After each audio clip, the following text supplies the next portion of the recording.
Bismillahirrahmanirrahim. Yang kita muliakan bersama Bapak Wakil Wali Kota Lubuk Linggau, hafizahullah ta'ala, dan kepada semua yang hadir di tempat ini, ana ucapkan assalamualaikum warahmatullahi wabarakatuh.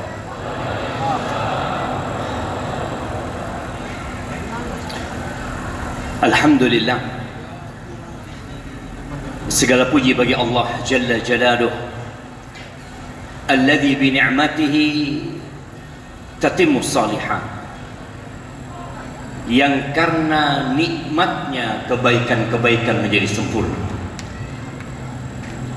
Walaupun sore hari ini terasa panas nggak panas, tapi kebersamaan membuat hati kita sejuk. Kebersamaan membuat kita jadi nyaman duduk bersama. Kelak pintu surga yang luasnya atau yang lebarnya dari Mekah ke Hajar kira-kira 1000 kilometer, itu akan penuh berjubel manusia. Dan semoga kita semua yang berada di tempat ini kelak ikut berjubelan di pintu surga Allah Subhanahu wa ta'ala. Allahumma salli wa sallim ala abdika wa rasulika sayyidina wa maulana Muhammadin wa ala alihi wa ashabihi ajma'in. Ya Allah, semoga salawat dan salam, berkah dan nikmat senantiasa Engkau curahkan untuk hamba kekasih, untuk baginda Nabi kita Muhammad alaihi salatu wassalam, yang kita semua mengaku cinta kepada beliau. Tapi coba Engkau tanyakan hari ini, sebelum matahari terbenam, sebelum kita masuk ke hari Sabtu atau ke malam Sabtu, berapa banyak kita bersalawat buat Nabi alaihi salatu wassalam? Sebuah ibadah yang Allah Sang Pencipta ikut melakukan, itu salawat. Allah mengatakan innallaha wa malaikatahu yusalluna 'alan nabi. Sesungguhnya Allah Sang Pencipta dan malaikat-malaikat yang tidak pernah berbuat nista itu bersolawat buat Nabi alaihi salatu wassalam. Lalu Allah memanggil hamba-hambanya yang beriman. Allah mengatakan, ya ayyuhalladzina amanu sallu alaihi wa sallimu taslima. Wahai orang-orang yang beriman, bersalawatlah kalian dan salam untuk Nabi alaihi salatu wassalam. Perlu di akhir Jumat kita bermuhasabah dari tadi malam ketika matahari Kamis terbenam, kemudian kita berganti dengan malam Jumat, yang kata Nabi alaihi salatu wassalam bahwasanya hari Jumat itu khairu yaumin tala'at fihi syams, sebaik-baiknya hari yang terbit matahari di dalam. Yang pada hari itu Allah menciptakan Nabi Adam alaihissalam. Yang pada hari itu Allah memasukkan Nabi Adam ke surga.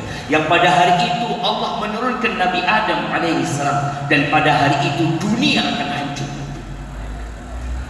Lalu beliau mengatakan fa'akthiru fihi minas salati alaihi. Perbanyaklah kalian salawat kepadaku. Fa inna salatakum alayya ma'rudah. Salawat kalian itu disuguhkan kepada aku. Sungguh merugi yang terbenam matahari Jumat ternyata kita belum banyak bersalawat buat Nabi alaihi salatu wassalam. Ahibati fillah, Tema kita hari ini berbincang tentang merajut mimpi untuk kekasih. Berapa banyak perceraian yang sudah terjadi? Berapa banyak rumah tangga yang hanya melahirkan anak-anak yang tidak berbakti? Berapa banyak mimpi yang diinginkan oleh seorang suami yang hanya menjadi dongeng belaka? Dan berapa banyak wanita-wanita yang menyesal karena harus berumah tangga dengan seorang yang zalim kepada istri. Maka kalau bicara merajut mimpi dengan kekasih, ketahuilah bahwa negeri kita Indonesia ini hanyalah kumpulan dari keluarga. Dan kalau kita lihat, tatkala mereka ingin menghancurkan sebuah negeri, maka mereka harus membuat rumah tangga itu berantakan. Maka kalau bicara merajut mimpi, kita bicara niat. Benarkah mimpi? Benarkah rajutan? Innamal a'malu binniyat wa innama likulli imri'in ma nawa. Kata Nabi alaihi salatu wassalam, semua amalan itu harus ada niat. Dan semua orang akan mendapatkan apa yang dia niatkan. Antum kenapa duduk di tempat ini? Kenapa antum meninggalkan rumah antum? Kenapa antum mau duduk di tempat yang mungkin harus merasakan gerah di tempat ini? Tapi seorang yang beriman bahwa duduk di ilmu yang dia dapatkan, kelak dia akan mendapatkan balasan di hari kiamat. Kelak tatkala Allah membagikan rapot, dia berharap mendapatkan rapotnya dengan tangan kanannya. Lalu dia mengatakan, ha umqra'u kitabiyah. Dia katakan, baca kitabku ini, baca rapotku ini. Inni dhanantu anni mulaqin hisabiyah. Aku yakin aku akan hisab. Kenapa kita tadi sholat? Kenapa tadi subuh kita sholat? Kenapa bentar lagi kita akan sholat isya? Kenapa besok subuh kita sholat lagi? Sedangkan banyak orang yang tidur, yang terlelap dalam mimpi, yang hidupnya nyaman. Kita lihat, dia nggak pernah sholat tapi dia kaya. Dia nggak pernah datang ke masjid tapi dia menjabat. Karena kita beriman. Maka disini keimanan yang membuat seseorang itu mau duduk di tempat ini. Tapi ada orang yang salah niat, sehingga dia tidak mendapatkan kecuali apa yang dia niatkan. Kalau bicara berumah tangga, kita sekarang hidup di masa banyaknya pemikiran-pemikiran menyimpang yang ditebarkan di muka bumi. Banyak yang berpikir seperti binatang. Banyak yang berpikir bahwa saya hidup hanya untuk bersenang-senang. LGBT ini sebuah kalimat yang mungkin termasuk larangan untuk disebutkan di dunia maya. Karena perusahaan-perusahaan besar itu mendukung pergerakan.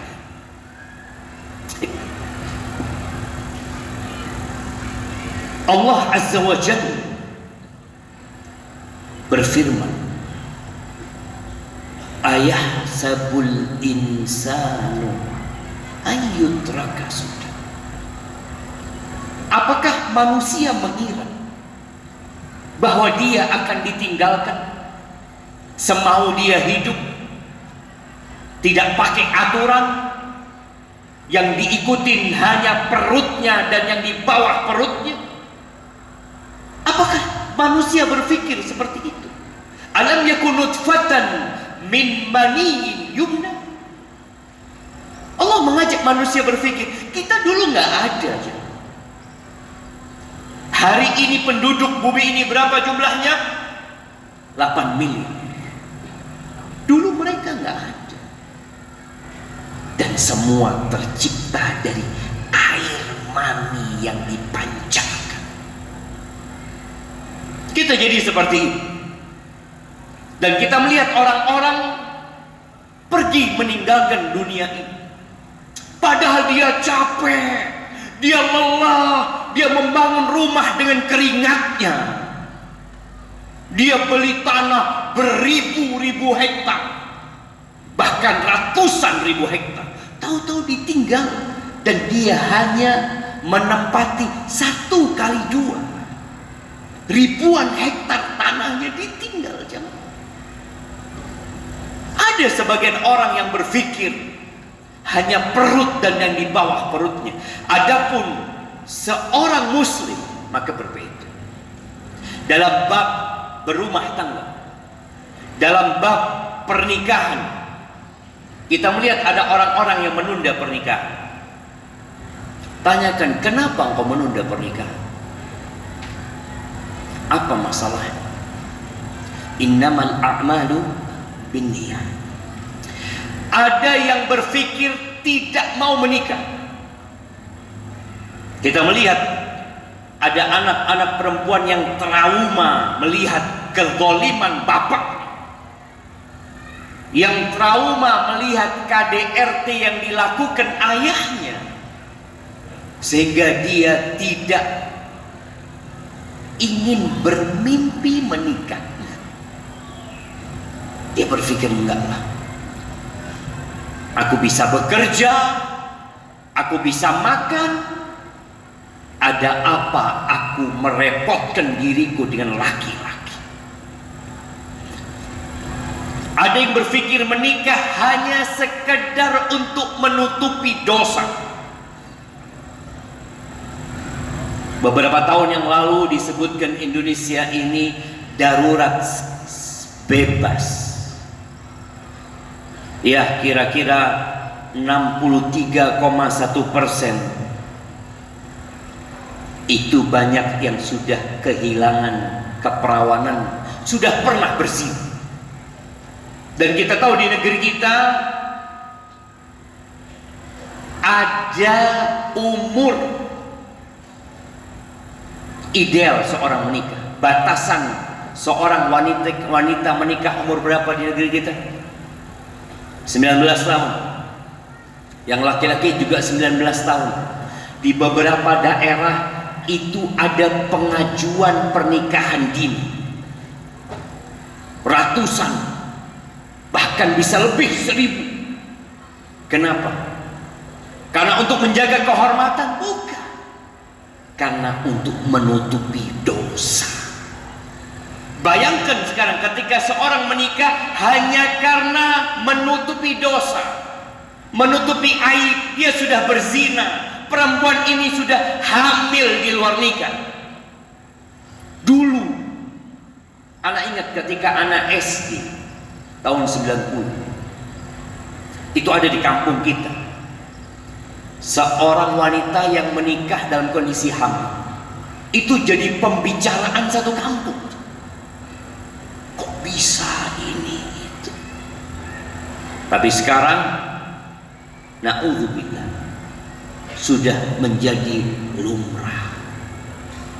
Di Jakarta ditemukan sebuah klinik yang melakukan aborsi, dan ternyata dia sudah mengaborsi lebih 10.000 janin. Itu 10 tahun yang lalu kira-kira berita itu. Na'udzubillah, apa dosa anak-anak itu? Di sini mereka ada yang menikah untuk menutupi aib, tapi ada yang dengan sengaja membunuh itu bayi. Ada yang menikah hanya untuk status sosial, dan ada yang mempertahankan pernikahannya padahal sudah seperti neraka rumah tangga. Sang bapak di mana, sang ibu di mana, tapi mereka tetap mempertahankan pernikahan karena malu. Apa kata orang nanti kalau bercerai? Adapun seorang muslim, ya, kita perlu menjadi muslim yang kafah. Allah Azza wa Jalla mengatakan, ya ayyuhalladzina amanu udkhulu fis-silmi kafah. Wahai orang-orang beriman, masuklah ke dalam Islam secara kafah, seutuhnya. Kebanyakan kita lahir Islam, tapi tidak tahu Islam itu apa. Bahkan mungkin dia sudah menikah, sudah punya anak, tapi dia juga nggak tahu kenapa aku menikah, untuk apa aku menikah. Jamaah rahimakumullah, seorang muslim harus belajar.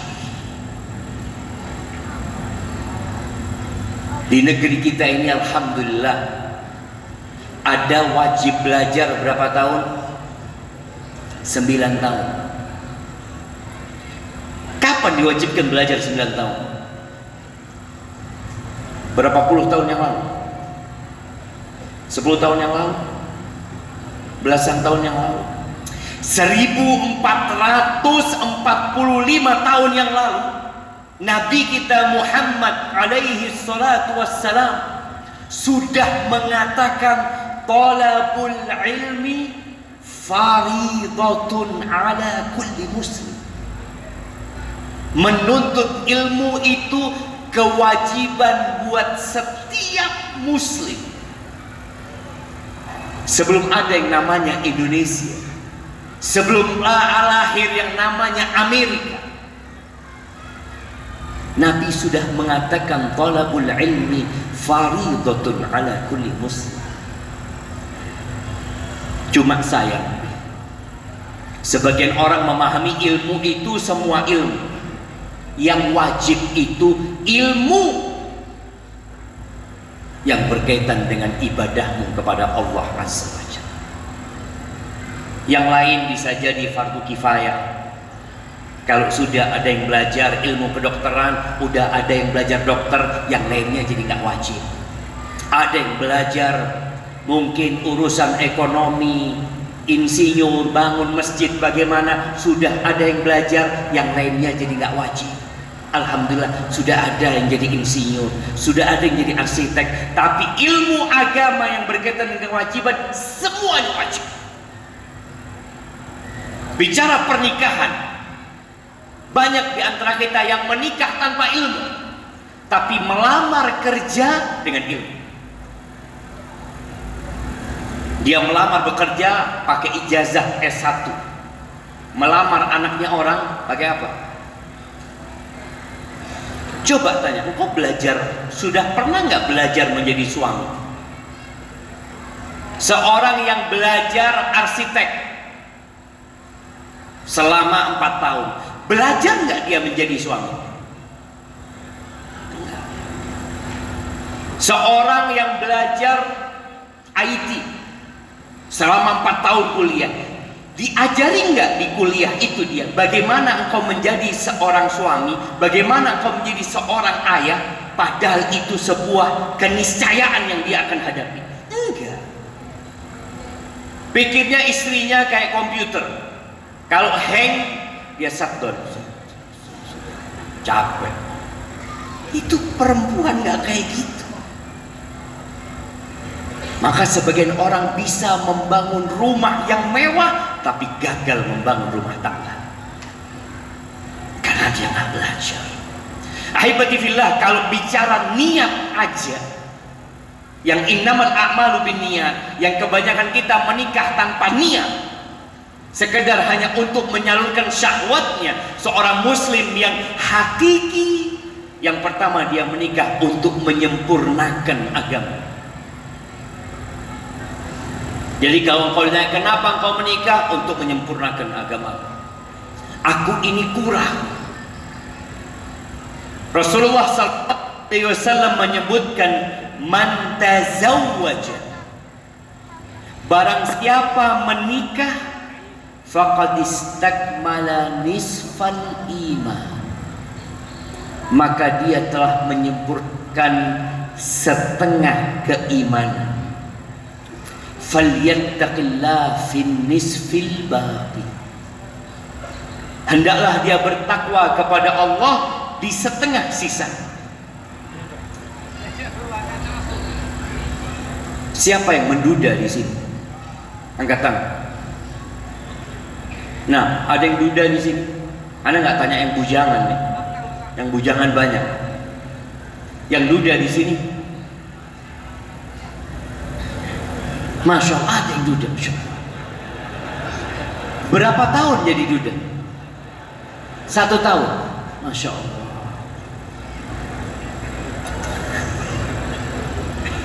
Abdullah bin Mas'ud, ini nasihat, kalau bisa antum jangan meninggalkan masjid ini kecuali bawa istri. Abdullah bin Mas'ud radhiyallahu anhu, dia mengatakan, kalau aku tahu umurku tinggal 10 hari dan aku tidak istri, aku akan nikah. Kenapa? Karena antum agamanya kurang, separuh antum. Jadi kita bukan bicara syahwat saja, kita bicara iman. Seorang muslim tatkala dia menikah dalam rangka mendekatkan diri kepada Allah Azza wa Jalla, maka tatkala pernikahan tidak bisa mengantarkan kepada at-taqarrub ilallah, cerai. Gak apa-apa, jangan dilanjutkan. Kalau ternyata rumah tanggamu tidak mengantarkan kepada Allah, yang ada hanya cacian makian, anak-anak mendengarkan cacian makian, keributan, selesaikan rumah tangga itu. Engkau cari wanita lain dan engkau cari suami yang lain. Kenapa? Karena tujuannya adalah untuk mendekatkan diri kepada Allah Azza wa Jalla. Dan ada memang yang salah pilih pasangan. Kata Nabi SAW, man razaqahu Allah imra'atan salihatan. Barang siapa yang Allah kasih rizki wanita yang solehah, bukan sekedar wanita, bukan bicara cantik, bukan bicara kaya, bukan bicara bangsawan, tapi bicara solehah. Dia takut sama Allah Azza wa Jalla. Apa yang terjadi sama orang ini? Faqad a'anahu Allah ala syatri dini. Allah telah membantu dia di setengah agama. Alhamdulillah. Ketika engkau pulang dari tempat kerja, istrimu membukakan pintu buat engkau. Ketika engkau pergi bekerja, istrimu menutup pintu menjaga kehormatan diri. Wanita sebelah, antum gak akan mikir istri tetangga. Istilah rumput tetangga lebih hijau dari rumput sendiri, itu gak ada kalau antum punya istri yang soleh. Nih mama nih, berapa banyak wanita-wanita yang cantik di luar rumah, dia itu sibuk merias wajahnya bukan untuk suami. Untuk siapa? Nggak tahu untuk siapa. Makanya sampai suami-suami itu, ibu-ibu, bertakwalah kepada Allah. Sampai sebanyak suami kalau melihat istrinya cantik, pertanyaannya satu, mau kemana? Kenapa? Karena nggak pernah cantik dia di rumah. Dan yang punya usaha salon kecantikan, tolong sekarang ini jual apa ya? Jual paket hias untuk suami. Jadi salon datang ke rumah, merias istri. Yang kata Nabi SAW ketika beliau ditanya, man khairun nisa, siapa wanita yang paling baik? Yang pertama sifatnya allati idza nadarta ilaiha sarrat, yang kalau engkau memandang kepadanya menyenangkan hati. Jadi wanita ini senang bersolek di rumahnya. Tidak pernah suami datang kecuali dia cantik. Tapi kebanyakan itu hanya terjadi waktu awal-awal nikah. Makanya ada istilah bulan madu. Setelah sebulan, maka seorang muslim menikah dalam rangka menyempurnakan agama. Yang belum menikah segera menikah. Apakah menikah bertentangan dengan kuliah? Apakah orang yang masih kuliah nggak boleh menikah? Mana yang kuliah mau nikah nggak boleh sama orang tuanya? Sebagian orang tua mengajak, nanti setelah lulus kuliah baru kau menikah. Anak punya dosen di Madinah, seorang profesor. Dia mengatakan di kelas cerita, saya dinikahkan sama paman saya ketika kelas 2 SMA. Dan sukses dia sampai menjadi profesor. Kenapa? Dia nggak mikir macam-macam. Dia punya yang halal di rumah, tidak bertentangan.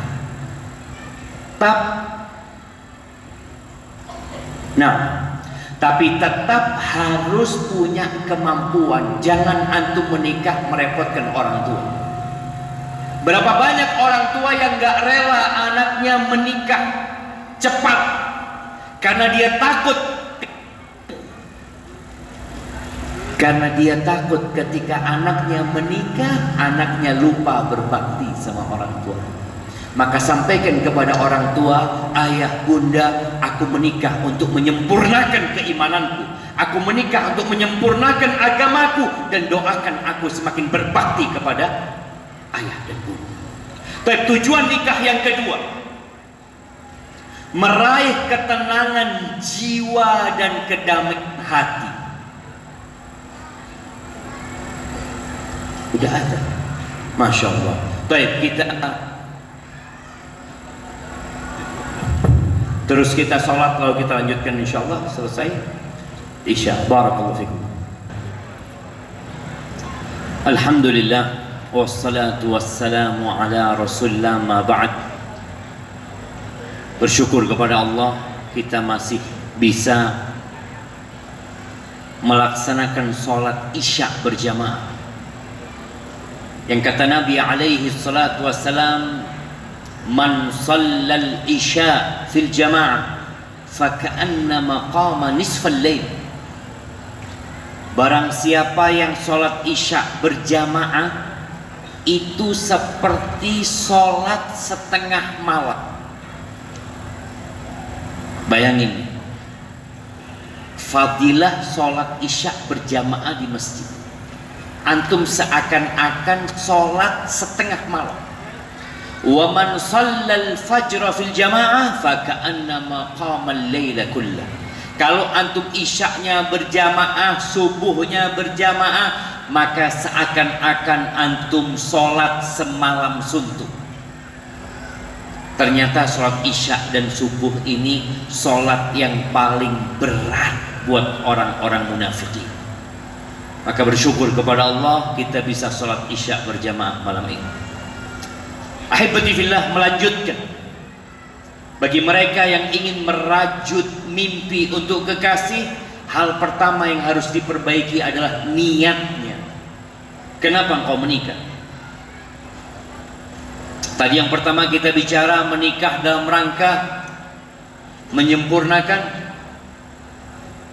agama, menyempurnakan iman kita. Dan yang kedua, menikah dalam rangka meraih ketenangan jiwa. Antum tahu Nabi Adam alaihissalam, ketika Allah ciptakan, kemudian Allah masukkan ke surganya, dan dia di surga dapat menikmati apa saja. Di dalam riwayat Ibnu Abbas dikatakan istauhash, Nabi Adam itu kesepian, padahal di surga. Makanya Nabi SAW mengatakan, ad-dunya mata' wa khairu mata'id dunya al-mar'atus salih. Dunia ini kesenangan, dan sebaik-baiknya kesenangan dunia adalah istri yang soleh.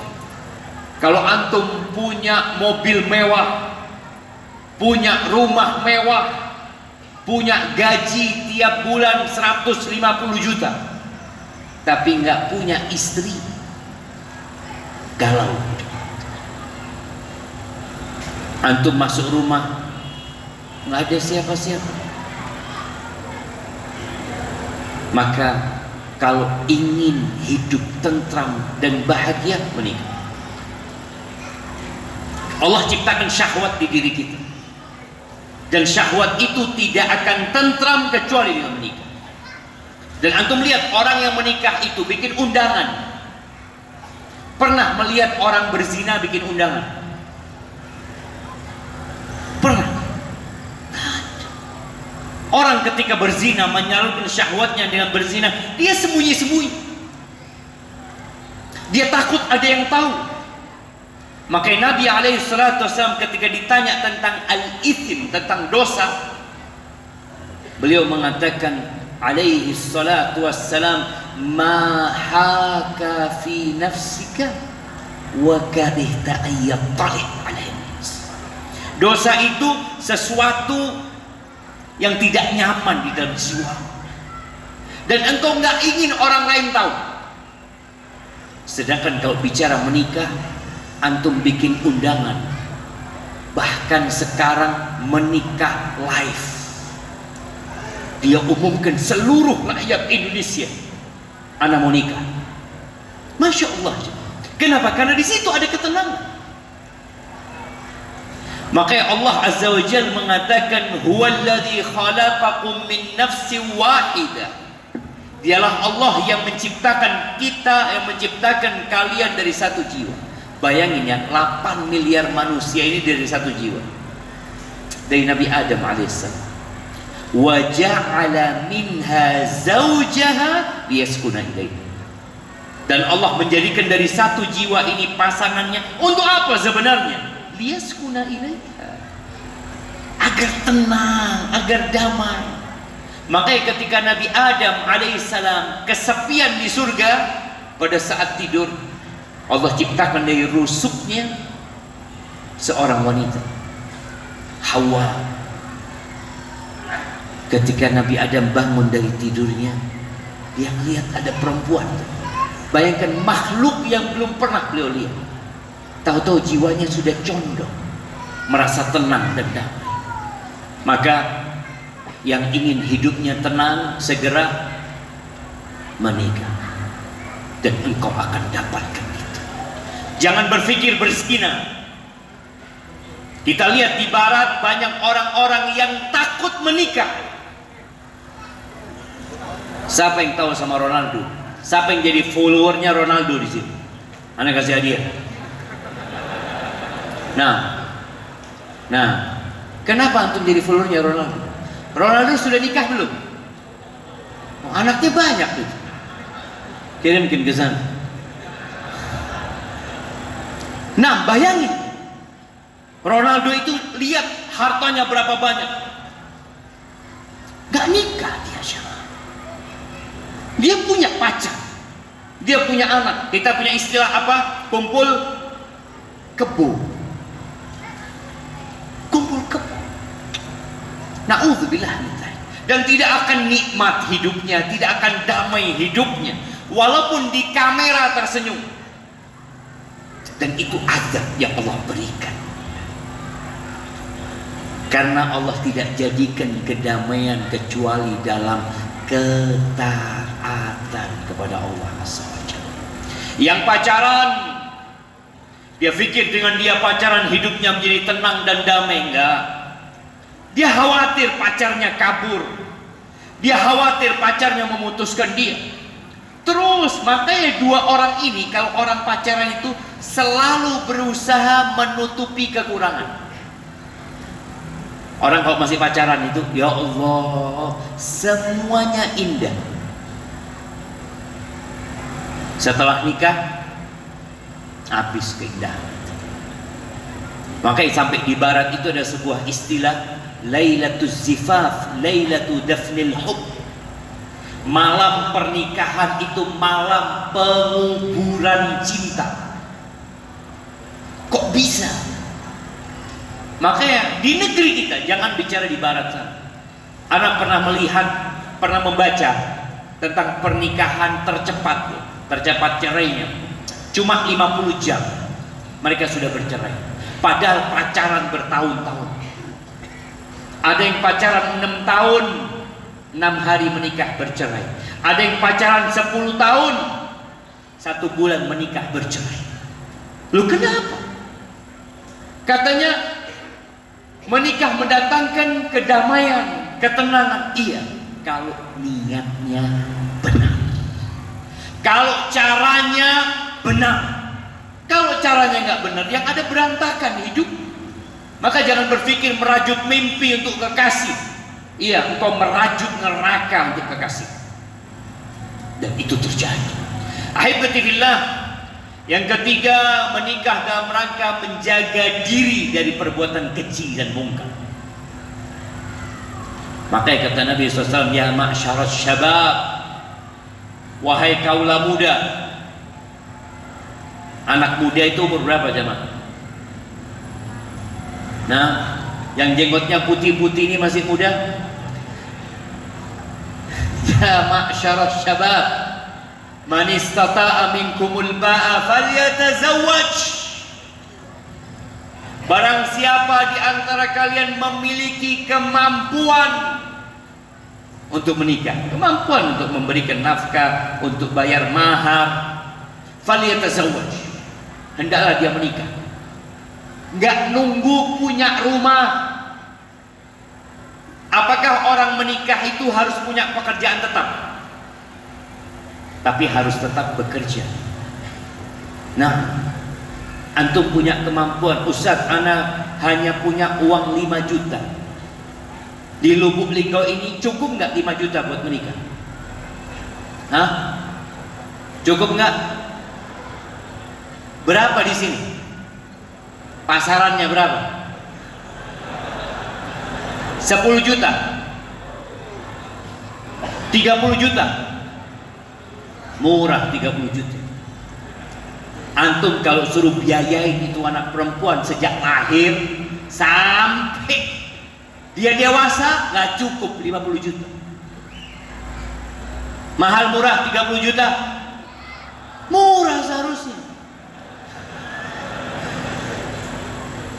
Kalau antum nggak mampu, kata Nabi SAW, ya puasa, jangan maksakan diri. Kenapa disuruh nikah? Fa innahu aghaddu lil basar wa ahsan lil farj. Karena menikah itu akan membantu antum menundukkan pandangan dan menjaga kemaluan. Masya Allah jemaah, tidak ada fitnah yang ditinggalkan oleh Nabi SAW buat kaum laki-laki yang lebih dahsyat dari kaum wanita. Nabi SAW mengatakan, khairu sufufir rijal awaluha. Sebaik-baiknya saf lelaki itu yang paling awal. Yang paling buruk yang paling belakang. Angkat tangan yang paling belakang. Itu saf yang paling buruk.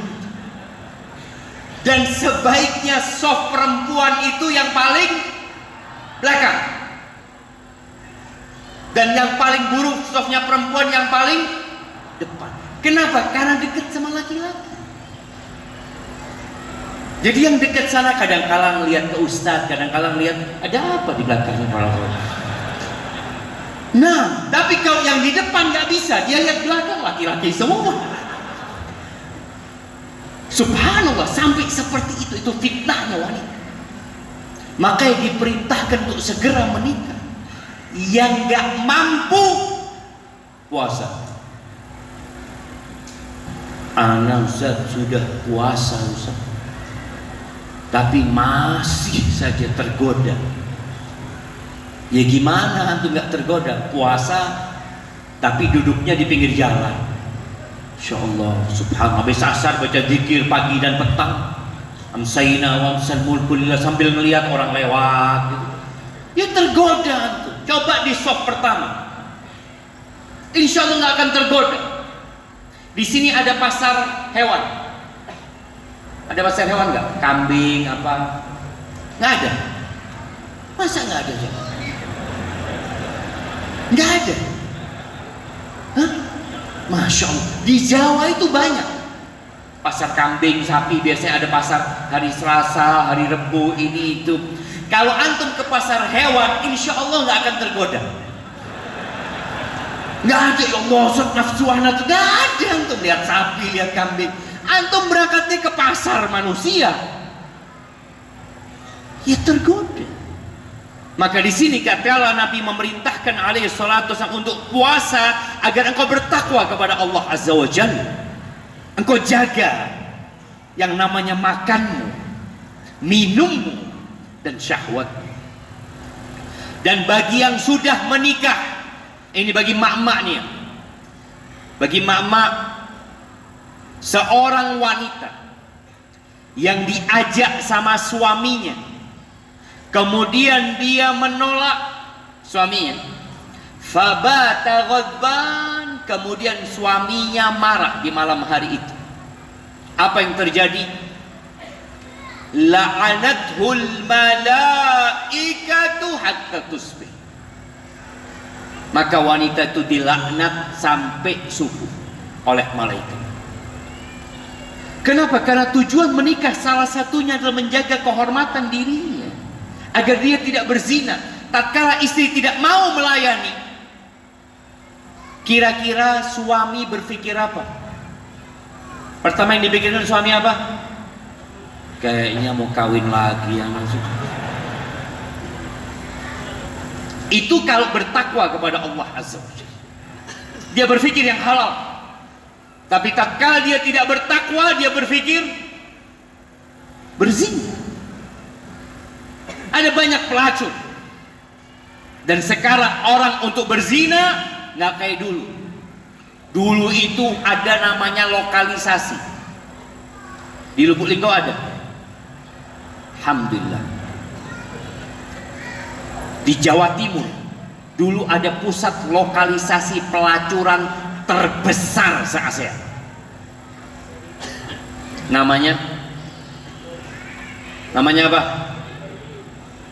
Doli. Oh. Antum tahu? Iya, kita baca berita lah. Baca berita.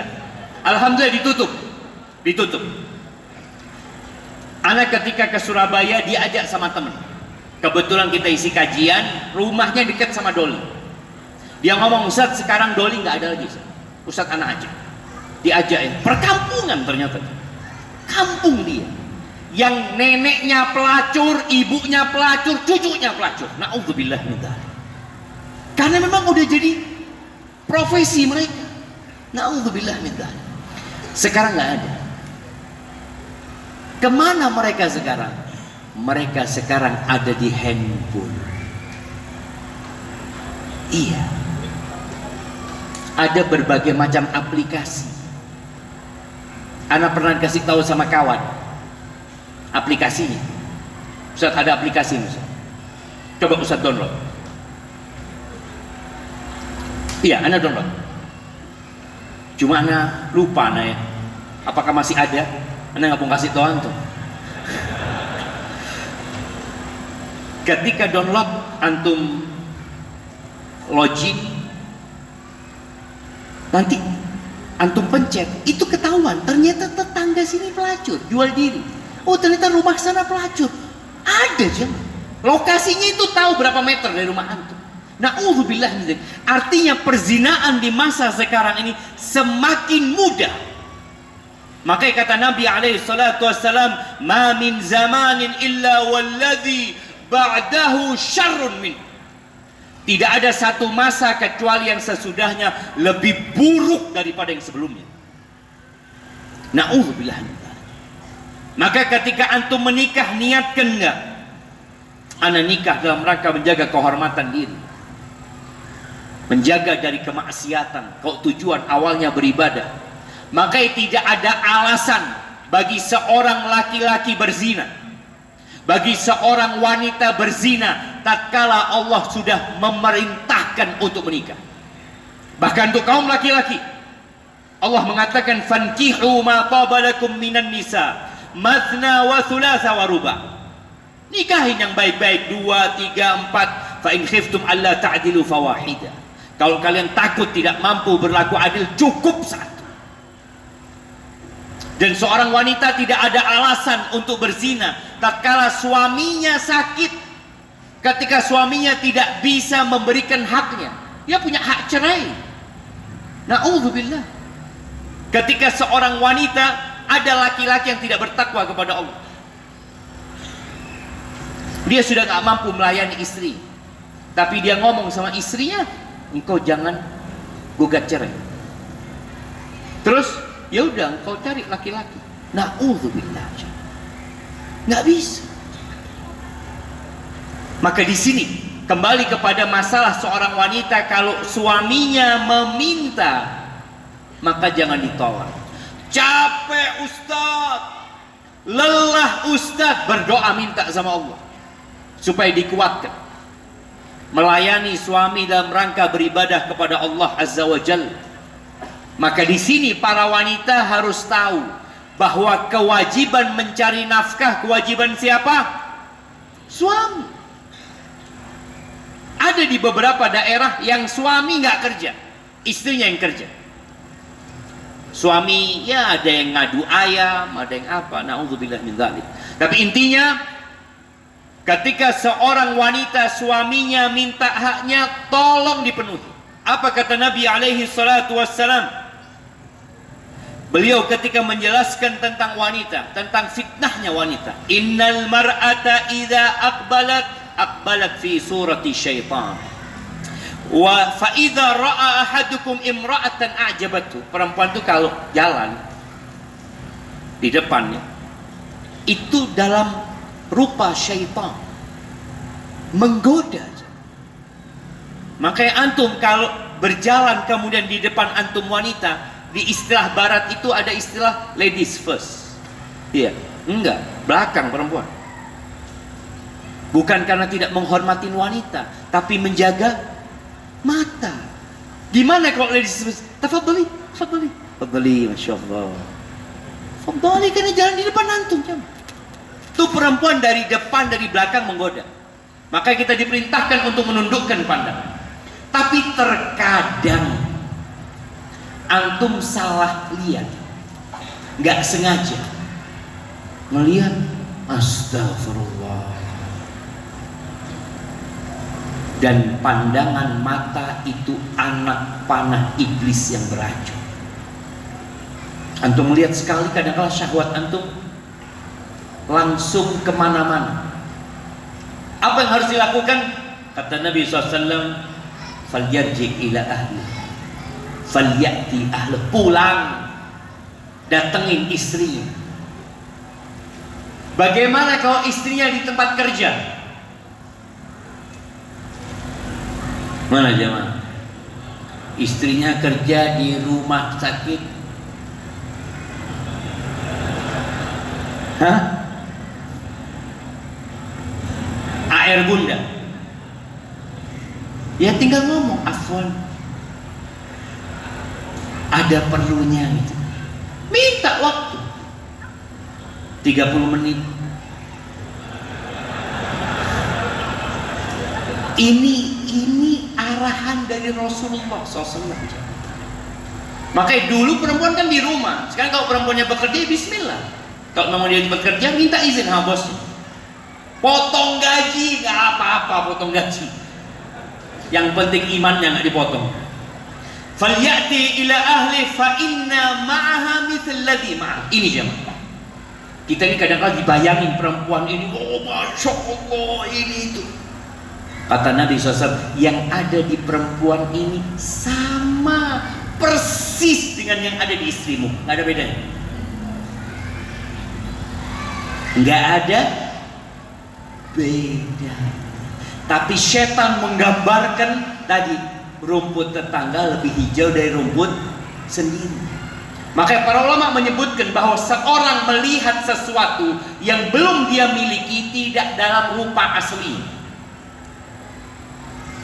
Antum sebelum menikah sama istri antum, ketika antum sudah lamaran ya, antum lihat dia lewat, ya Allah, ngelihat sandalnya, ya Allah, ini calon anak, insya Allah. Sandalnya doang. Lihat motornya lewat, Allah Akbar. Lihat helmnya, Allah Akbar. Kebayang kemana-mana. Ketika antum sudah nikah, dapat 1 tahun, dia keluar dari kamar mandi, antum lihat handphone. Jadi, nggak dilihat lagi. Kenapa mungkin tahu aslinya? Seperti itu. Maka ingat, menikah dalam rangka menjauhkan diri dari perzinahan. Maka yang anak-anak nih muda, ya semua bukan anak muda aja, yang akan mendapatkan jaminan dari Allah Azza wa Jalla. Salah satunya an-nakih lil afaf. Orang yang menikah untuk menjaga kehormatan dirinya. Dia menikah bukan karena dia sudah berzina. Dia menikah bukan karena sudah hamil pasangannya. Bukan. Dia menikah karena untuk menjaga kehormatan. Itu dijamin sama Allah Azza wa Jalla. Hidup antum akan tentram. Antum tinggal merajut mimpi yang antum suka. Kenapa? Karena ada jaminan dari Allah Azza wa Jalla. Haqqun 'ala Allahi 'aunu. Allah akan menolong mereka. Kemudian menikah dalam rangka memakmurkan bumi,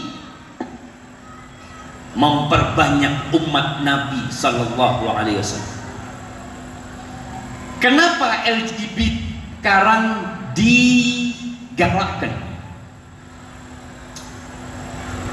Ini salah satu peneliti, dia menyebutkan ada hubungan erat antara LGBT dengan teknologi apa?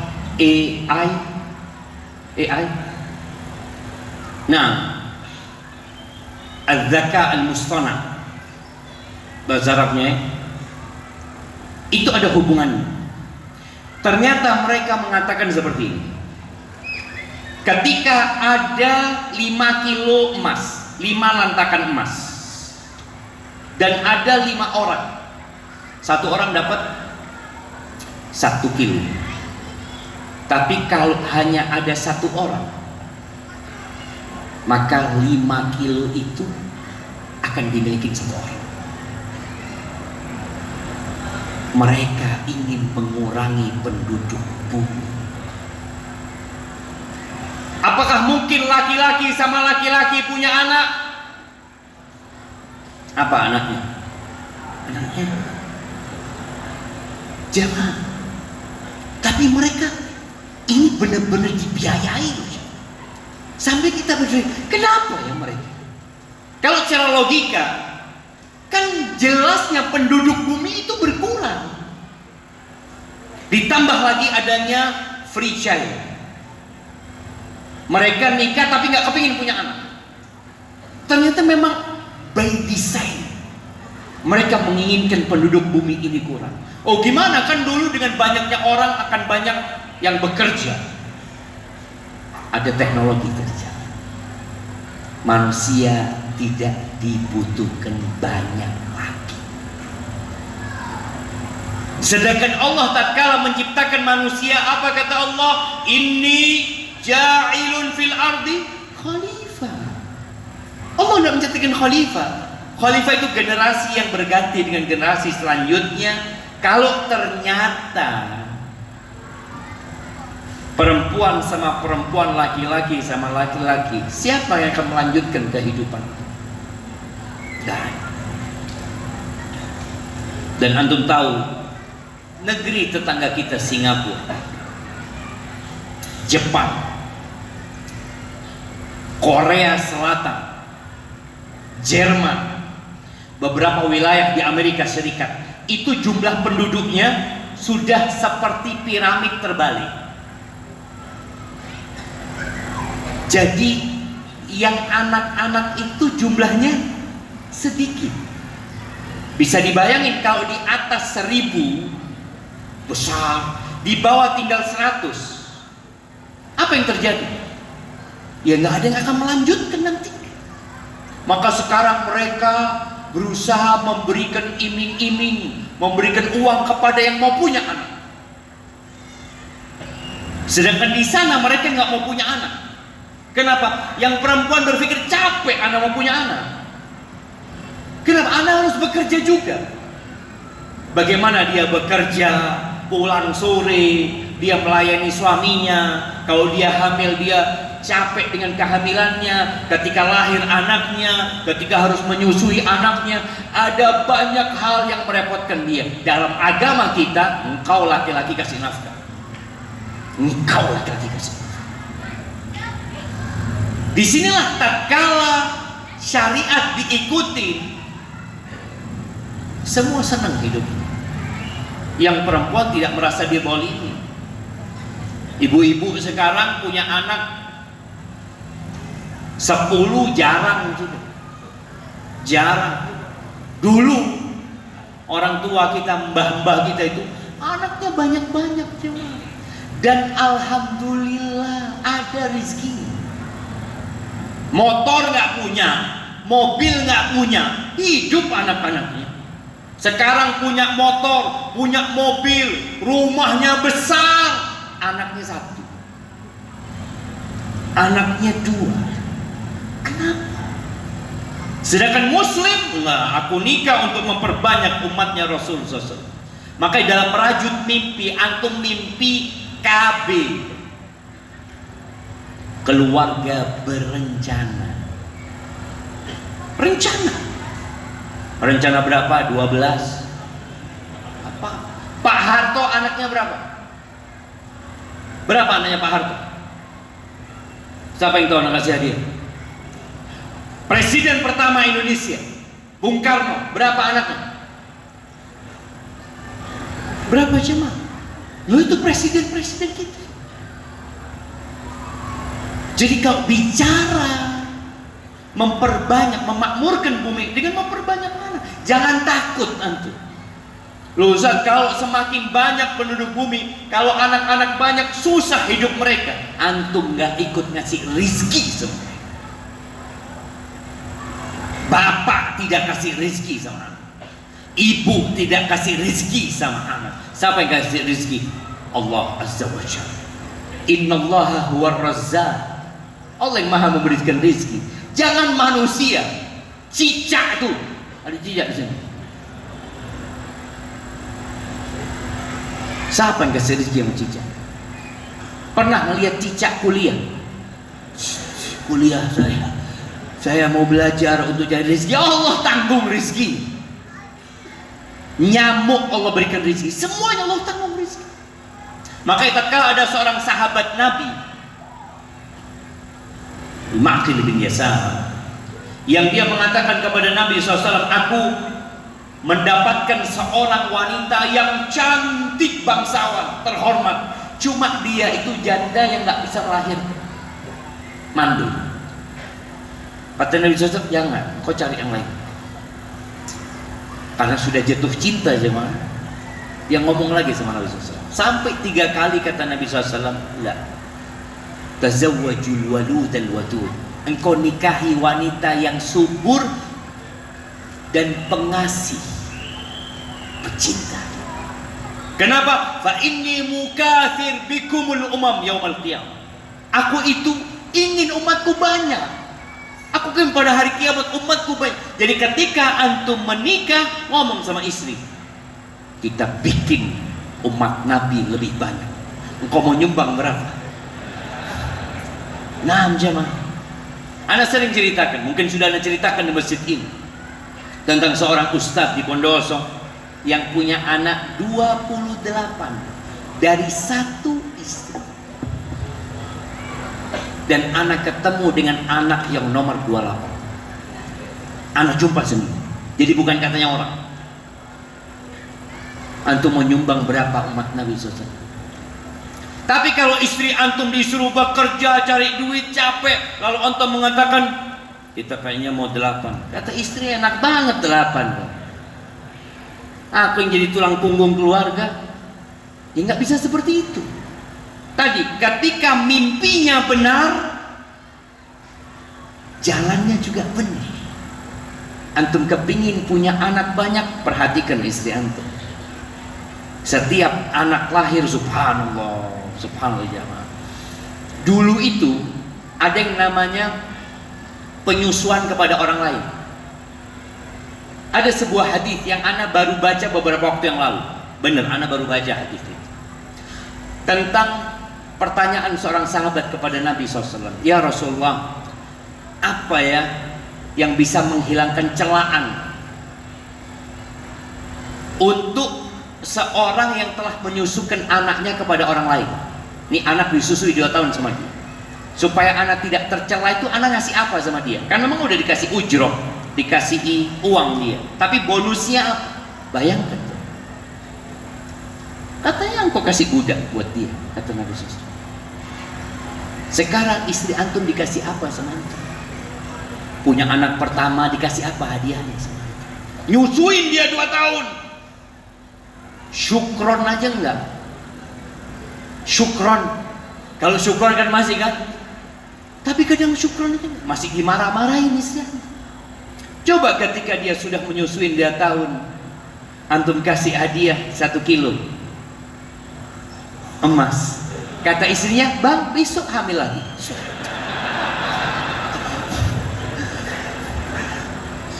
Nah, artinya antum ini kadang-kala bakhil. Itu istri udah capek besarkan anak antum. Loh Ustaz, bukan anak-anak, kan anak kita berdua Ustaz. Loh iya, cuma nasabnya sampai kapanpun kepada siapa? Antum. Ketika juara 1 di sekolah, anaknya Bapak Fulan, wah antum maju ke depan. Padahal antum nggak pernah ngajarin dia. Emaknya yang ngajarin dia. Dan itu banyak terjadi. Maka di sini, ketika antum mau bermimpi, tolong benerin caranya. Antum kasih muliakan istri antum. Jangan bikin capek dia. Ketika anaknya sudah lebih banyak, ya dia butuh pembantu, antum kasih pembantu. Masya Allah. Kalau antum mampu. Kalau nggak mampu, antum yang membantu dia. Kemudian yang terakhir, sebelum kita masuk ke sesi tanya jawab, antum menikah untuk jaminan masa depan. Seorang muslim itu futuristik. Kebanyakan orang di dunia yang nggak beriman, dia itu berpikir masa depan itu masa pensiun, masa ketika dia sudah tua, masa ketika dia sudah sepuh. Tapi muslim berpikir setelah kematian. Dia ingat dengan sabda Nabi SAW, idza mata ibnu Adam inqata amaluhu illa min thalath. Kalau anak Adam meninggal dunia, terputus amalannya kecuali 3. Sebutkan 3. Nah, apa yang tidak terputus? Sedekah jariyah. Kedua, anak yang soleh yang mendoakan. Nah, yang ketiga, ilmu yang bermanfaat. Masya Allah, kasihkan ke beliau.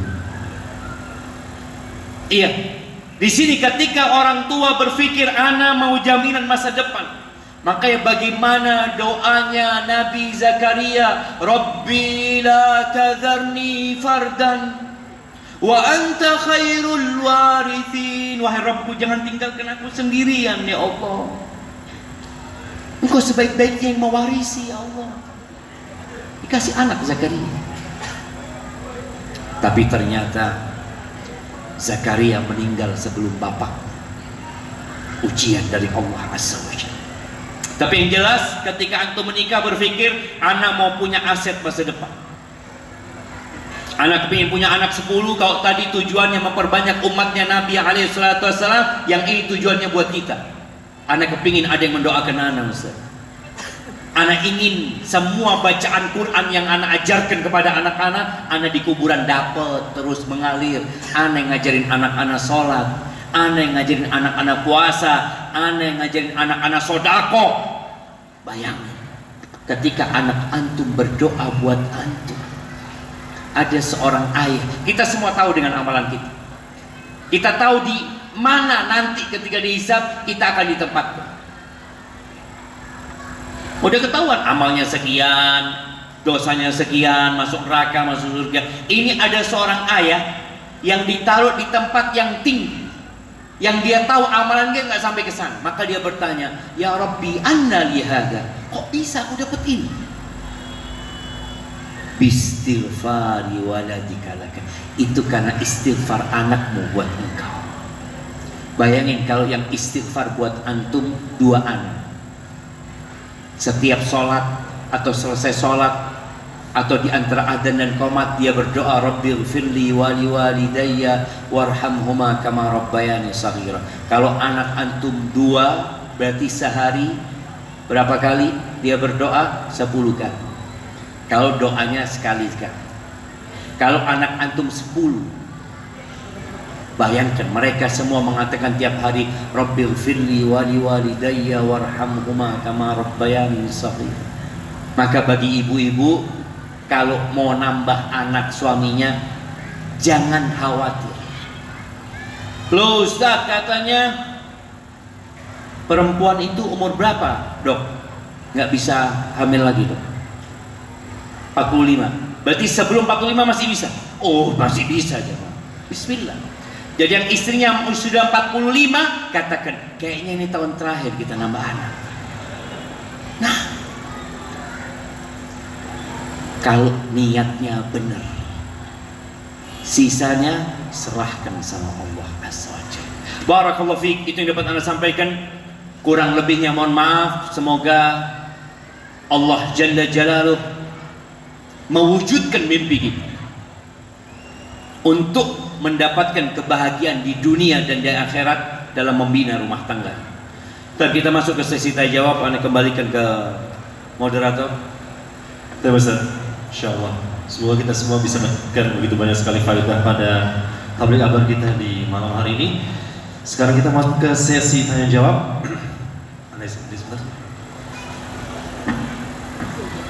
Baik, pertanyaan pertama. Assalamualaikum warahmatullahi wabarakatuh, Ustaz. Mohon nasihatnya agar teman ana bisa rukun kembali yang akhir-akhir ini pernikahannya dalam tidak baik-baik saja.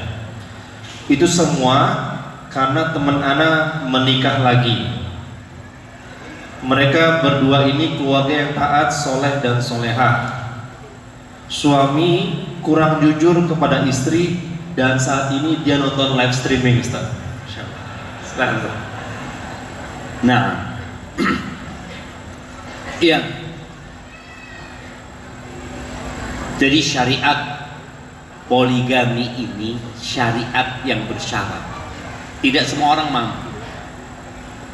Makanya Allah katakan, fa in khiftum alla ta'dilu fawahidah. Kalau kalian takut tidak mampu berlaku adil, maka cukup satu.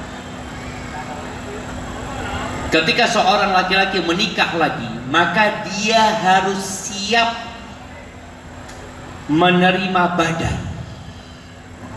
Badai pasti berlalu lalang. Jadi badai itu berlalu lalang. Sampai kapan? Sampai mati kita diuji sama Allah Azza wa Jalla. Maka seorang suami yang tidak penyabar menghadapi istrinya yang sedang cemburu, istrinya yang sedang marah-marah, istrinya yang mungkin memecahkan piring di rumah, istrinya yang mungkin saat ini gara-gara tahu dia kawin lagi mulai tidak melayani dengan baik, mulai ngomongnya kadang-kala menyakitkan hati. Antum sebagai suami harus sabar. Di rumah Nabi SAW piringnya pernah pecah. Apa kata Nabi SAW? Gharat ummukum, ibu kalian lagi cemburu. Dan laki-laki harus paham tabiat wanita. Apa kata Nabi tentang wanita Sallallahu Alaihi Wasallam? Naqisatu aqlin wa dini. Perempuan itu akalnya kurang. Ibu-ibu, jangan marah. Nabi ketika menjelaskan ini alaihi salatu wassalam bukan untuk merendahkan wanita, tapi untuk memahamkan kaum laki-laki. Di sini kadang-kadang wanita merasa direndahkan. Enggak, Nabi itu sayang sama perempuan. Maka nih lakinya dikasih tahu, perempuan itu kurang akal. Jangan engkau kemudian ikut marah-marah sama dia. Akalnya kurang, agamanya kurang. Maka kalau suami ikut kurang agamanya, yang nggak benar sahabat. Seharusnya engkau melengkapi, bukan malah mengurangi. Maka harus sabar, sabar. Dan perempuan itu takut cinta suami pergi kepada perempuan yang kedua itu. Kadang-kala dia tanya, sudah, engkau pilih aku apa dia? Ya aku pilih engkau lah. Nanti sama istri kedua, engkau pilih aku apa dia? Ya, pilih engkau juga lah. Ini ada laki-laki yang gitu, tapi enggak. Biasanya memang jemaah, istri pertama itu tak tergantikan. Makanya Khadijah radhiyallahu anha, setelah Nabi menikah dengan 9 wanita, 9 wanita tidak menggantikan Khadijah yang satu. Nabi tetap nyebut-nyebut Khadijah. Maka istri pertama, jangan takut suamimu berpaling cinta. Sampai orang Arab mengatakan, naqid fuadaka haitsu syi'ta minal hawa. Engkau silahkan pindah jiwamu, cintamu kemana aja. Mal hubbu illa lil habibil awwal. Tapi cinta tetap buat yang pertama. Tinggal bagaimana sekarang. Ini dalam kondisi istrinya sedang cemburu, marah-marah, dia harus siap mendengarkan. Mungkin dia dilempar sesuatu sama istri. Oh, KDRT. Jangan bilang KDRT. Ini akalnya kurang. Jadi antum yang harus sabar. Ini yang tanya kan lakinya kan, bukan istrinya kan? Jelas. Iya, sudah buat suaminya nasihat. Baik. Dan bagi yang tidak siap menerima badai, jangan kawin lagi. Yang ada antum tidur di masjid. Nah, badai dari sana, badai dari sini. Ya Allah, masjid, assalam, Allahu Akbar. Tidur di sini. Barakallahu. Baik Ustaz, selanjutnya Assalamualaikum warahmatullahi wabarakatuh. Semoga Allah selalu menjaga Ustaz dan keluarga Ustaz. Rumah tangga kami berjalan hampir 5 tahun dan alhamdulillah terasa sangat indah. Terlebih setelah kami ikut ngaji, tidak pernah cekcok dan suami semakin luar biasa kasih sayangnya. Namun Allah menguji kami dalam masalah keturunan yang sampai sekarang Allah belum mempercayakan kepada kami. Terkadang kasihan kepada suami Ustaz. Apakah saya harus menyuruh suami untuk poligami Ustaz? Belum selesai. Namun rasanya saya belum sanggup karena banyak teman yang dipoligami hidupnya terasa sangat sulit dan usia saya yang masih sangat muda dan belum sanggup berbagi suami. Apa yang harus saya lakukan Ustaz? Jazakallahu khairan. Masya Allah jemaah. Iya, sebagian wanita itu padahal suaminya sudah dibagi, cuma dia nggak sadar. Suaminya itu milik dia kalau di rumah doang kan. Ketika berangkat kerja, punya siapa suami? Ya punya tempat kerjanya. Ditelepon suami, Afwan, anak lagi sibuk. Afwan, anak lagi kerjaan, anak rapat. Itu dari pagi sampai sore. Bisa nggak istri berbagi? Ya bisa. Suaminya merantau, kerja di Jakarta, pulang sebulan sekali. Istri siap nggak? Aku siap bang. Engkau jangan sebulan, 6 bulan siap, Masya Allah. Tapi ketika suaminya kawin lagi, 1 menit di rumah istri kedua itu kayak kiamat. Itu 1 menit. Allahu Akbar. Jadi Gimana ya? 5 tahun, Ustaz, 5 tahun. Kalau bicara apakah harus, sebenarnya suami menikah lagi tidak harus izin sama istri, karena secara naluri wanita itu nggak ingin berbagi. Oleh karena itu Rasul Shallallahu Alaihi Wasallam ketika beliau akan menikah, ya beliau nikah aja. Pernah beliau nikah dengan Ummu Salamah. Subhanallah, Ummu Salamah ini terkenal kecantikannya, tapi Aisyah nggak pernah melihat. Radhiyallahu taala anha. Kenapa? Ya karena mereka hidupnya punya kesibukan masing-masing gitu. Ketika dengar Nabi menikah Sallallahu Alaihi Wasallam, Aisyah itu pakai jilbabnya langsung menuju ke rumahnya Ummu Salamah.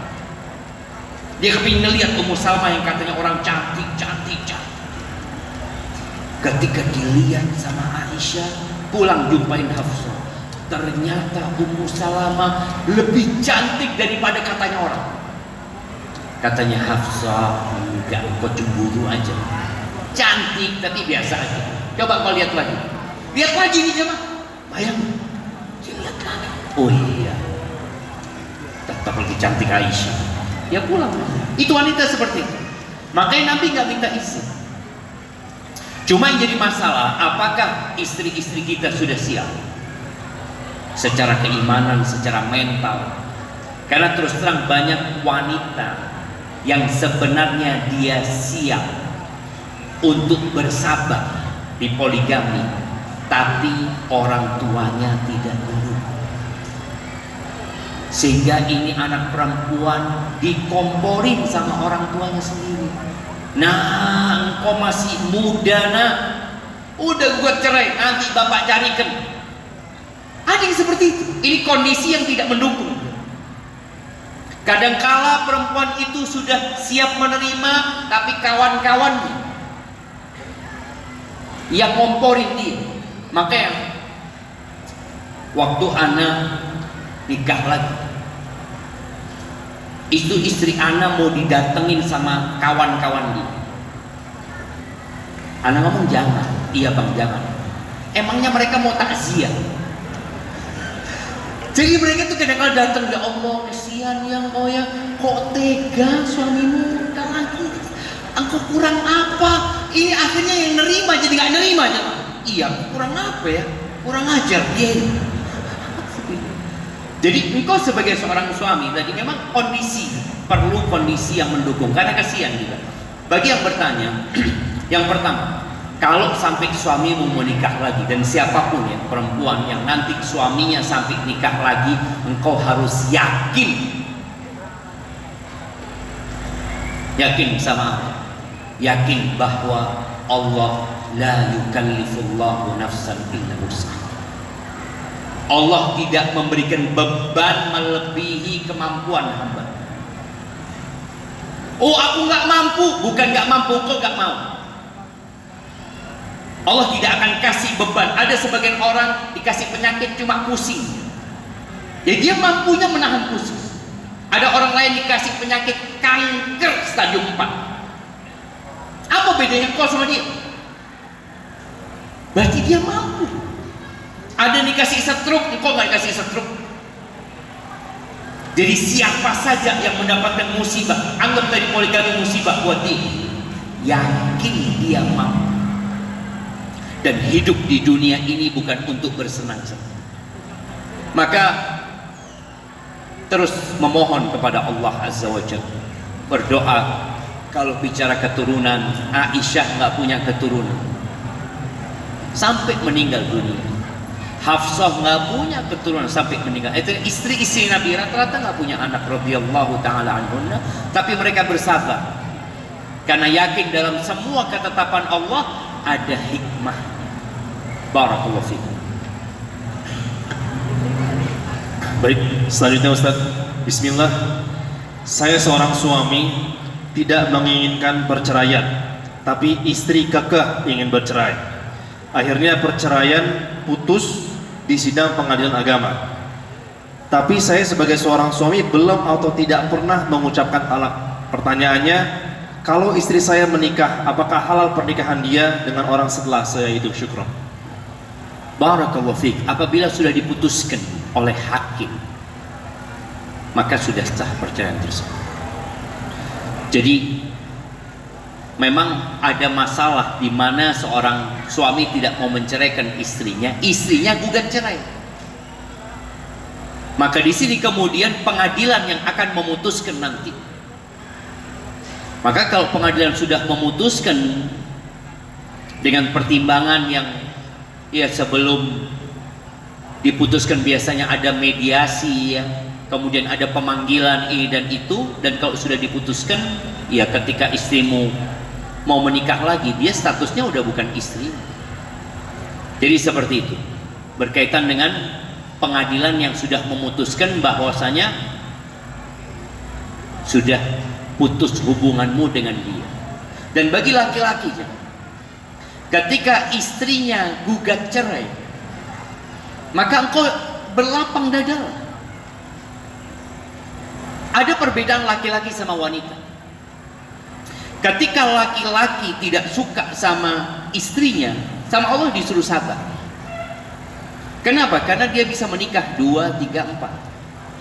Tapi ketika seorang wanita nggak suka sama suaminya karena akhlak perilakunya atau hal lainnya, ya sudah, dia suruh nebus dirinya sama Allah Azza wa Jalla.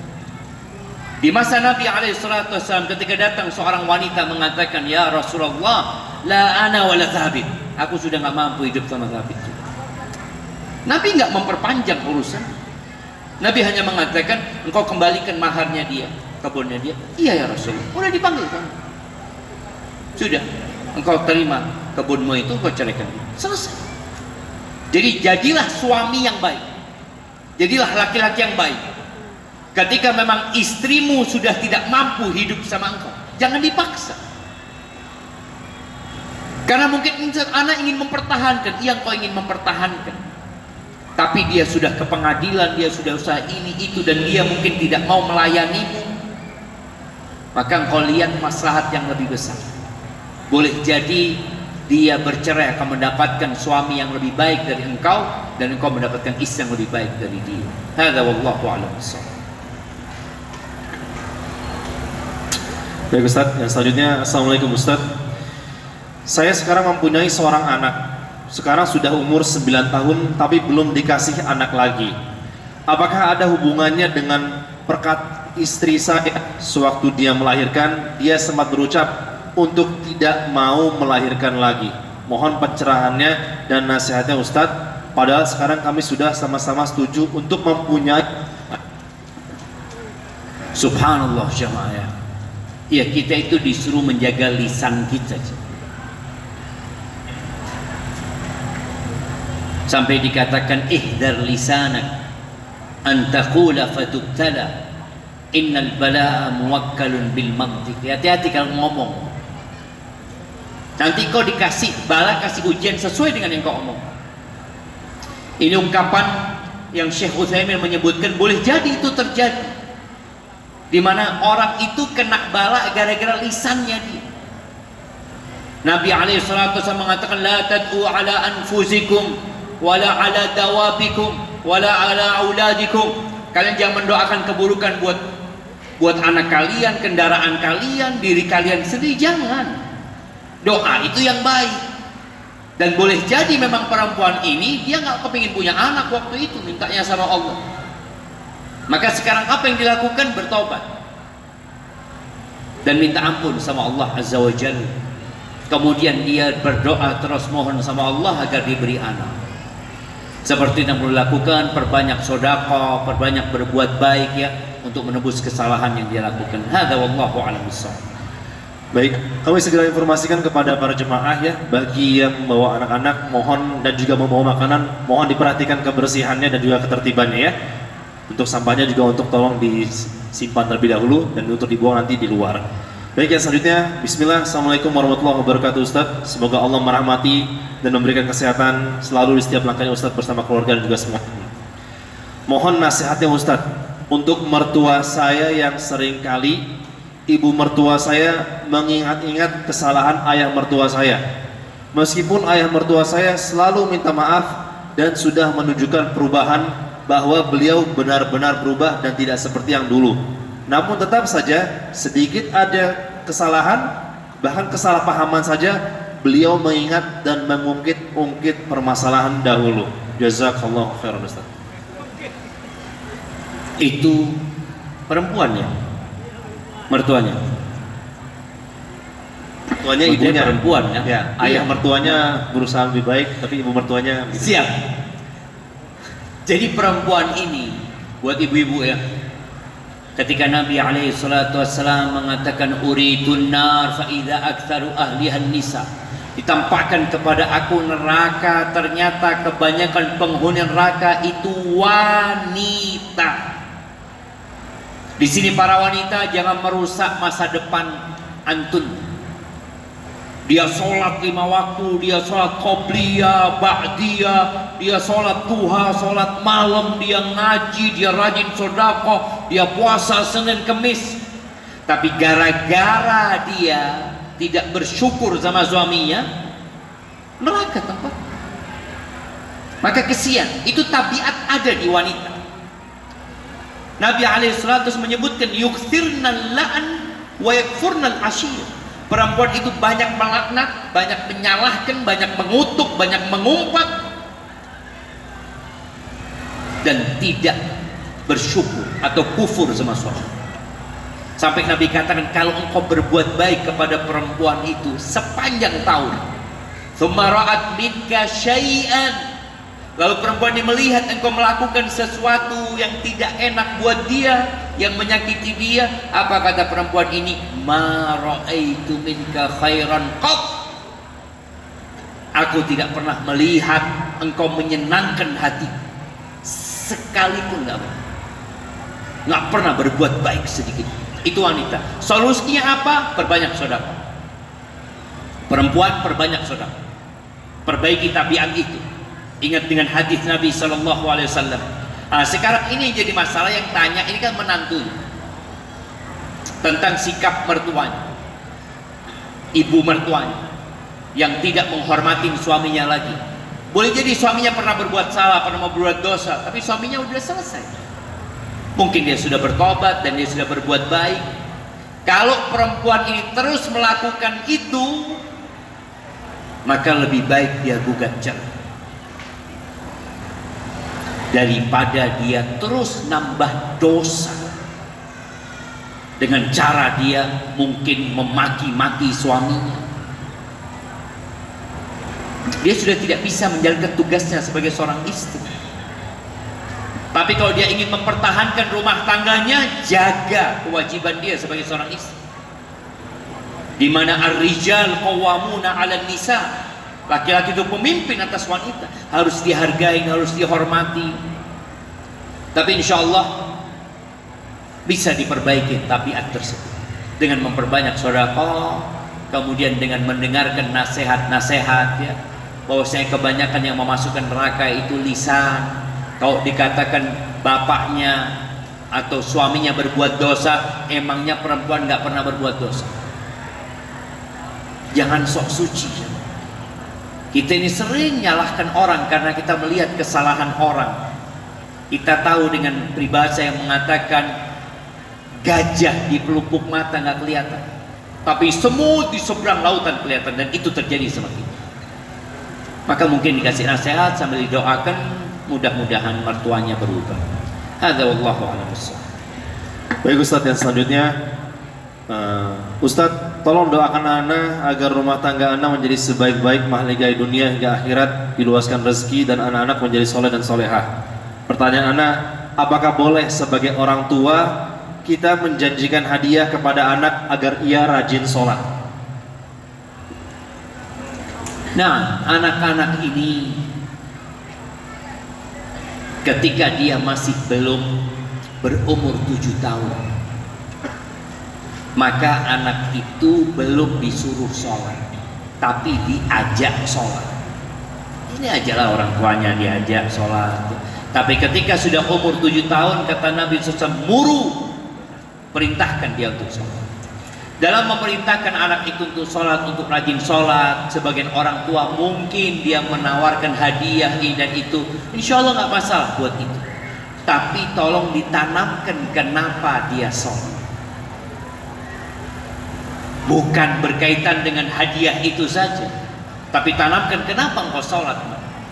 Hadiah bapak ini nggak ada apa-apanya, nah. Tapi engkau kalau sholat, Allah akan cinta sama engkau. Sholat ini tiangnya agama. Bagaimana orang yang tidak sholat dalam pandangan Allah. Jadi mulai sejak kecil diajarkan kenapa dia sholat. Ketika umur 10 tahun dia nggak sholat, maka bukan dikasih hadiah, tapi dikasih pukulan. Fadribuhum 'alaiha wa hum abna'u 'ashr. Cuma juga kita melihat anak-anak ini macam-macam. Anak punya anak 6, semua karakternya beda-beda. Ada satu yang kalau dipukul nggak nangis dia, dilihat aja bapaknya dia. Tapi ada yang bapaknya marah dikit dia meneteskan air mata. Maka tolong tatkala mendidik anak dikondisikan dengan karakter mereka masing-masing. Ada anak yang dikasih hadiah nggak berguna buat dia hadiah. Enggak, aku nggak suka hadiah. Tapi kalau diancam dia takut. Hadza wallahu a'lam. Baik Ustaz. Assalamualaikum Ustaz. Afwan mau bertanya dari perempuan Ustaz. Agak keras kayaknya Ustaz.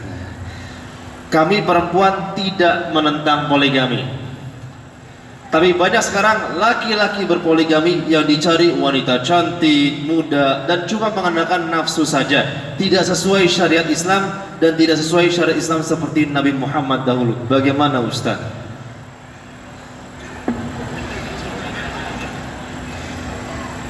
Sebagian wanita mengatakan, saya tidak menentang syariat poligami. Yang mau kawin lagi silahkan, yang penting jangan suami saya.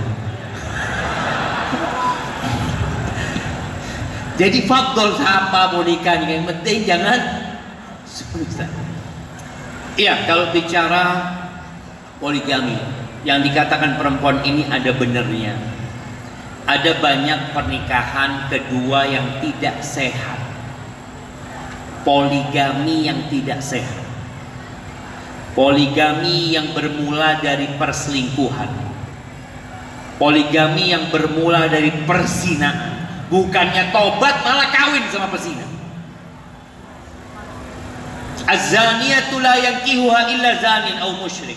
Wanita pezina itu nggak menikahi dia kecuali pezina juga atau musyrik. Wajar ketika seorang istri nggak menerima, engkau nikah sama pelacur, ya daripada anak berzina terus. Bukannya dia bertobat. Jadi jangan berpikir dengan dia menikah dosanya selesai. Tidak, jamaah. Karena dosa-dosa besar itu memerlukan taubatan nasuha. Maka seorang laki-laki yang hendak menikah, hendaklah dia memilih kriteria seperti ketika memilih istri pertama. Apa? Agamanya. Perempuan dinikahin karena 4 hal. Cantik, kaya, bangsawan, nasabnya mulia. Yang keempat, agama. Apa kata Nabi SAW? Fadfar bidzatiddin taribat yadak. Ini bagi antum semua. Kalau antum ingin hidup berbahagia, beruntung hidup antum, cari yang agamanya baik. Istri yang tidak banyak nuntut. Soalnya kadang-kala istri kedua yang tidak bertakwa kepada Allah, dia berusaha untuk memisahkan antum dari istri pertama. Dia nuntut yang macam-macam kepada antum. Itu ketika dia tidak soleh, agamanya tidak baik.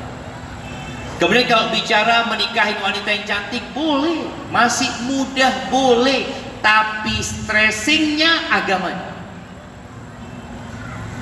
Bukan nemu perempuan di jalan, ya Allah, Masya Allah, langsung mau nikah sama saya. Agama. Jadi buat seorang istri, dan ini buat para wanita ya, ketika engkau mendapati suamimu menikah tadi ternyata poligami, dia tidak sehat, nasihat anak bersabarlah. Mungkin suamimu benar-benar mau bertobat. Tapi kalau ternyata suami tidak bertobat dari perzinaannya, dia menikah dengan yang ini, dia berzina dengan yang lainnya lagi, na'udzubillah min dzalik, maka kau boleh gugat cerai dalam masalah seperti ini. Tapi ingat, hendaklah seorang wanita sebelum memutuskan untuk gugat cerai, kalau memang tadi ada kezaliman dalam pernikahan suaminya yang kedua, maka sebelum memutuskan itu, coba engkau bersabar, berdoa, dan semoga suamimu mendapatkan hidayah dari Allah Subhanahu wa Ta'ala. Dan sekali lagi, yang mau menikah lebih dari satu, lihat kemampuan dia. Musyawarah antum, istikharah, minta pilihan dari Allah Subhanahu wa Ta'ala, kemudian cari yang soleha. Boleh nggak Ustaz? Cantik, muda, soleha. Boleh nggak? Boleh. Loh Ustaz, bukankah Nabi nikah sama janda? Iya, Nabi tidak nyuruh nikah sama janda. Mau nikah sama janda silahkan, mau nikah sama gadis lebih dianjurkan sama Nabi alaihi salatu wassalam. Bagaimana jemaah? Antum mikir gimana Ustaz ya? Ingat, ini babnya terlalu tinggi. Jadi jangan sampai antum menikahi janda menjandakan istri. Barakallahu. Baik Ustaz, mungkin kita masuk ke dua pertanyaan terakhir Ustaz ya. Pertanyaan yang pertama, Assalamualaikum Ustaz, semoga Ustaz dan tim SRB selalu dalam lindungan Allah. Ana yang bertanya, bagaimana menghadapi suami yang tidak bolehin anak kajian, tidak memberikan nafkah lahir dan batin, sering berhutang sehingga ana harus banting tulang untuk menutupi hutangnya. Ana juga tidak boleh pakai pakaian yang syar'i, hanya boleh pakai saat acara saja. Bolehkah ana meminta cerai darinya? Barakallahu fiik Ustaz. Allahu Akbar. Nemu di mana dia? Ya Allah jemaah ya. Alhamdulillah kita bersyukur sama Allah dengan adanya kajian-kajian seperti ini, sehingga kita bertambah ilmu. Sebagian kita tahulah, tahun 90-an dulu itu jilbab itu jarang sekali yang pakai jilbab. Masjid itu sepi. Biasanya yang sholat di masjid itu hanya imam sama muadzin. Kadangkala muadzinnya merangkap jadi imam dan makmum sebagian masjid. Sekarang alhamdulillah, dengan belajar ilmu itu sehingga kita tahu mana yang halal, mana yang haram, mana yang perintah, mana yang larangan. Nah sekarang ini tadi, boleh jadi perempuan ini ketika menikah sama laki-laki itu dulu sama-sama nggak terlalu peduli sama agama. Dengan berjalannya waktu, sang perempuan dapat hidayah. Sebagaimana kita tahu kisah istri Fir'aun sama Fir'aun, di tengah jalan dapat hidayah, yang akhirnya dibunuh sama Fir'aun radhiyallahu ta'ala anha. Bagaimana kok kondisi suamimu seperti itu? Yang kau berusaha memperbaiki suamimu tidak sejahat Fir'aun.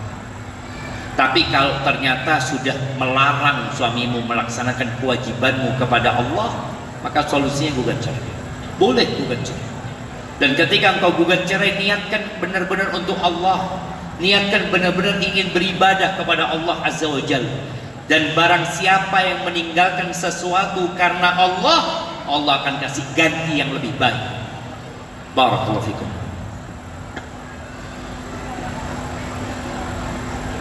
Baik, Ustaz, yang terakhir bukan pertanyaan Ustaz, tapi sebuah doa. Ustaz, dengan segala kerendahan hati, mohon doanya agar jodoh saya disegerakan. Amin. Iya jemaah, yang ingin jodohnya disegerakan perbanyak istighfar. Yang ingin nikah lagi tapi ruwet rumah tangganya, banyak istighfar. Mohon ampun sama Allah Azza wa Jalla. Perbaiki diri, perbaiki diri kita agar jodoh yang datang juga baik. Dan Anda doakan semoga yang belum menikah segera menikah dengan laki-laki atau wanita yang soleh-soleh. Bukan sembarang laki-laki engkau terima, bukan sembarang wanita engkau nikahi, jangan. Kenapa? Sebagian orang karena dia merasa jodohnya nggak datang-datang, udahlah siapa ada yang melamar aku nikah. Tahu-tahu setelah sebulan dia ingin cerai dengan suami.